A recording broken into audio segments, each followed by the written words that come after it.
बाहेर पडताना दोनदा विचार करा, कारण यंदाचं ऊन फक्त गरम नाही, धोकादायक आहे.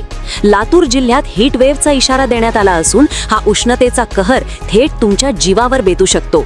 मार्च महिन्यापासूनच तापमानाने विक्रमी झेप घेतली आहे. हवामान खात्याच्या अंदाजानुसार सलग काही दिवस तापमान 45 अंशांच्या पुढे गेल्यास उष्णतेची लाट मानली जाते. यामुळे शरीरातील पाण्याचे प्रमाण झपाट्याने कमी होते आणि उष्माघाताचा धोका वाढतो. उष्माघाताची सुरुवात साध्या लक्षणांनी होते. प्रचंड थकवा, चक्कर येणे, अंगावर पुरळ येणे किंवा स्नायूंमध्ये गोळे येणे. पण वेळेत लक्ष दिलं नाही तर परिस्थिती गंभीर होऊ शकते. त्वचा कोरडी पडणे, डोकेदुखी वाढणे, नाडी वेगाने धडधडणे आणि अगदी बेशुद्धी येण्यापर्यंत.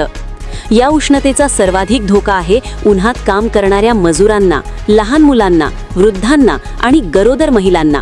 तसंच मधुमेह, हृदयविकार असलेले रुग्ण आणि कारखान्यात उष्णतेजवळ काम करणारे कर्मचारीही धोक्यात आहेत. म्हणूनच काळजी घ्या.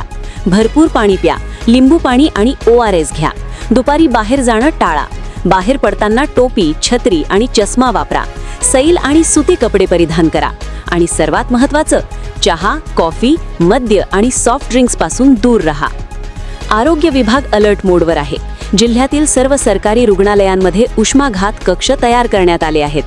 पण लक्षात ठेवा, उष्माघात हा साधा आजार नाही, तो जीवघेणा ठरू शकतो. उन्हाकडे दुर्लक्ष करू नका. थोडी काळजी तुमचा जीव वाचवू शकते.